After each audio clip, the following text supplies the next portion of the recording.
Meus amigos, mais uma bomba explode no colo do Lula. O cerco se fecha cada dia mais para ele e para essa turminha do PT que acha que a gente é idiota, que quer nos fazer crer que eles não têm nada a ver com o roubo dos aposentados, com o escândalo do Master e vários outros escândalos que sempre, coincidentemente, eclodem nos governos petistas, né? Então ontem teve mais um desdobramento da operação que investiga justamente o caso do Lulinha e as conexões dele com o careca do INSS e com o roubo dos aposentados, né? Então nós temos aqui a informação de que a Polícia Federal revelou, trouxe à tona aí, que um auxiliar de Lula era a ponte entre Lulinha e o careca do INSS. Isso aqui é gravíssimo e é mais uma bomba que explode no colo do PT. Em plena campanha eleitoral, né? Oficialmente vai começar aí dia 16, mas, as coisas já vêm tendo aí um peso muito grande, né? Então, olha só, a PF revelou que auxiliar de Lula era a ponte, então, entre Lulinha e o careca do INSS. Vamos saber quem, olha só. O informante da Polícia Federal afirmou em depoimento que Schwarzenberger Barbosa, conhecido como Berger, teria ajudado a abrir portas no Ministério da Saúde para um grupo ligado a Fábio Luiz Lula da Silva, o Lulinha, filho do Lula, não é? Bom, as informações foram trazidas daí pela CNN.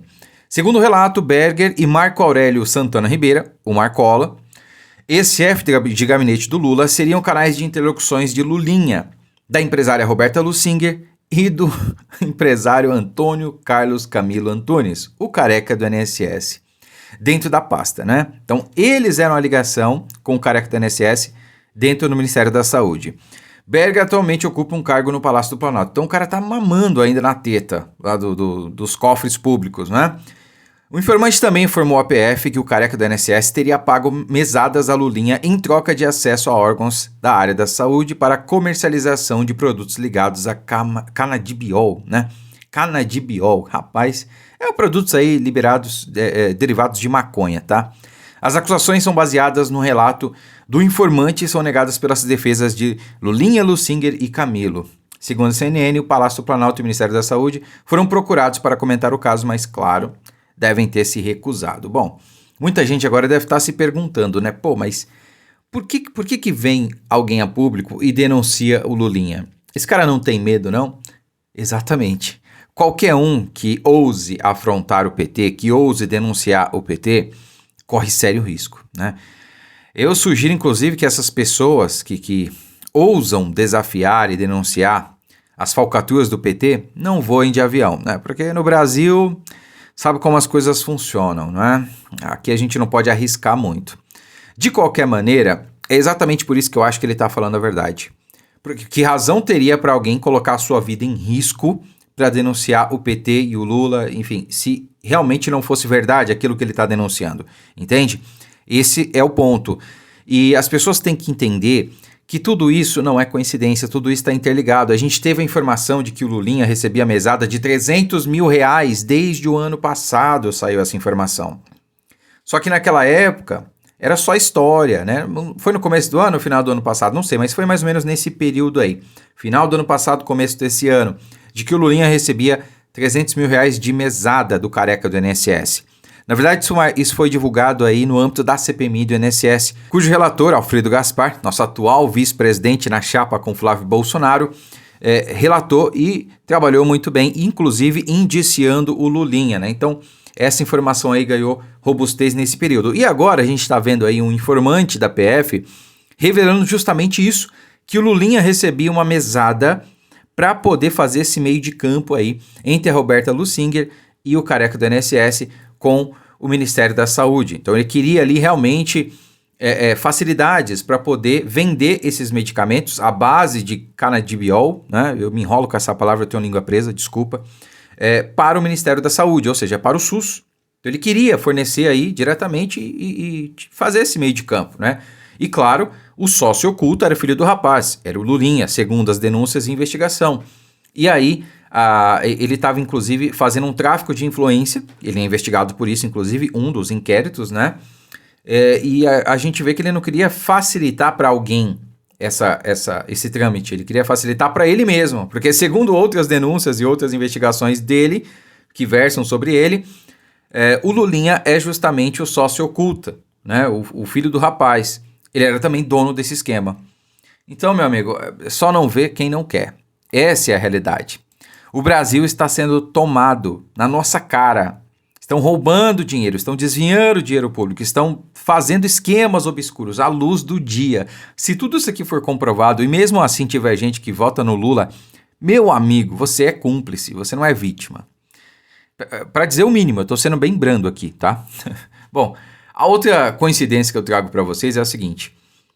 A notícia que a gente comentou ontem, de que a Soraya Tronic e o Lindinho, né, o Lindbergh Farias, teriam orquestrado toda aquela denúncia contra o deputado Alfredo Gaspar, vice de Flávio Bolsonaro, no intuito de desgastar a sua imagem e descredibilizar o então possível relatório final da CPMI do INSS, que, como a gente sabe, pediu o indiciamento do Lulinha.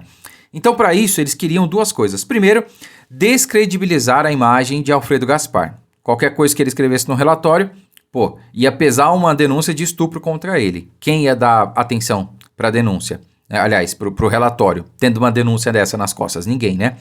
E o segundo ponto é que eles queriam justamente livrar o Lulinha e, portanto, livrar o Lula, blindar o Lula, para que não houvesse nenhuma conexão, nenhuma prova, nenhum indício, nenhuma acusação que vinculasse o INSS, o roubo dos aposentados, ao governo Lula.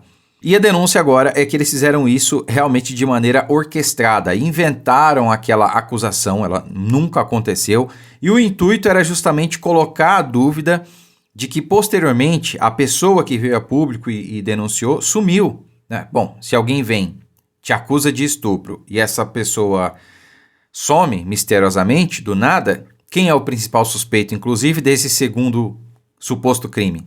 É a pessoa a quem ela denunciou. Então eles queriam fazer isso, mas não deu certo, porque agora a gente está vendo que um dos envolvidos nessa trama toda abriu o bico, né? Teve até um pagamento aí envolvido e tudo mais. Curiosamente, eles tentaram voltar atrás, tentaram fazer um acordo com o Alfredo Gaspar para colocar panos quentes nessa história. Ele não aceitou, ele quer que seja investigado, porque ele sabe, cara, é inocente, ele sabe que não deve, ele sabe que não tem nada de errado e ele quer que seja investigado.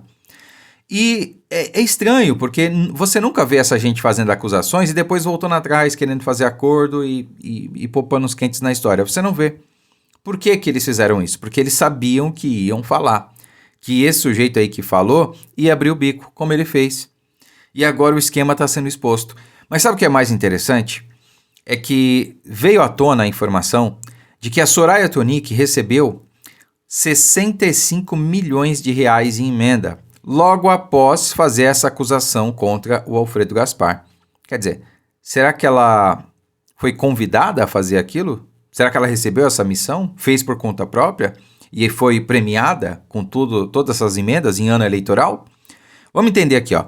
O prêmio que Lula deu a Soraya Tronic após a acusação a vice de Flávio Bolsonaro, segundo o antagonista, tá? Então a matéria saiu no antagonista.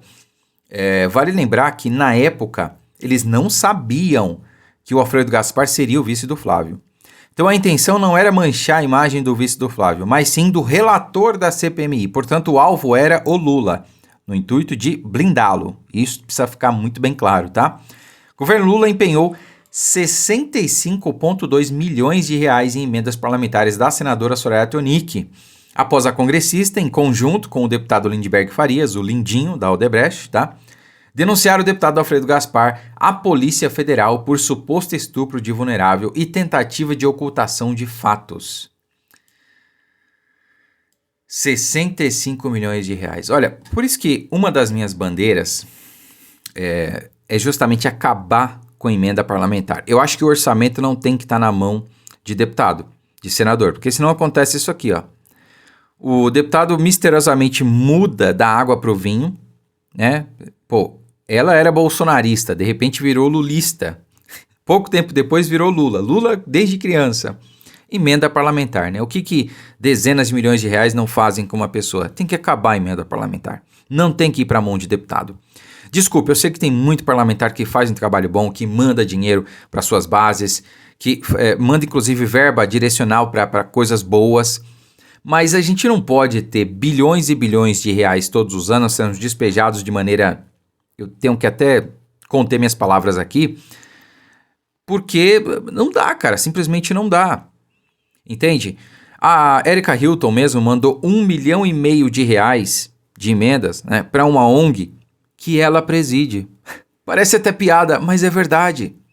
Não dá. Isso tem que acabar. São 3 coisas que eu vou trabalhar incessantemente para acabar.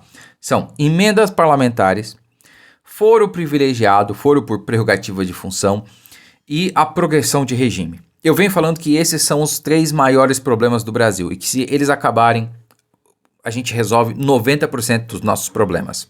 90%. Acabou o foro privilegiado, acaba aquela chantagem que há entre certas figuras, né? Um julga o outro julga um, impeachment não vai para frente, e os deputados e senadores ficam com medo e por aí vai, e figuras do judiciário vão lá no Congresso e barram leis, e barram a PEC do voto impresso, e barram mais não sei o que, por medo de terem seus processos desengavetados. Então acabou o foro privilegiado, já acaba com metade dos problemas do Brasil.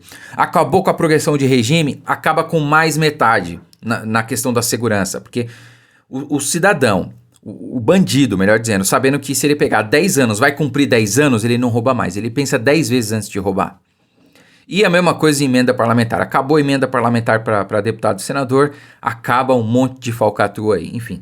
Com essas 3 coisas a gente resolve aí boa parte dos nossos problemas e o Brasil vira um país de primeiro mundo em questão de poucos anos. É claro que tem muitas outras coisas para mudar.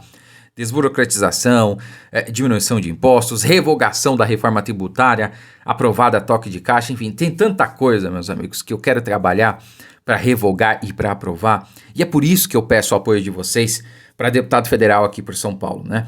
Quem me conhece, quem acompanha meu trabalho, sabe da minha seriedade, do meu compromisso, da minha honradez, que eu não fujo com a minha palavra e eu sempre estive defendendo os mesmos princípios. Então, eu peço que você me apoie. Em breve eu vou divulgar um número para que você possa entrar em contato comigo, com a nossa campanha e me ajudar da forma que você puder, tá bom? Por hora, compartilhe esse vídeo, deixe o seu like e inscreva-se se for novo por aqui. Muito obrigado, fiquem com Deus e até a próxima.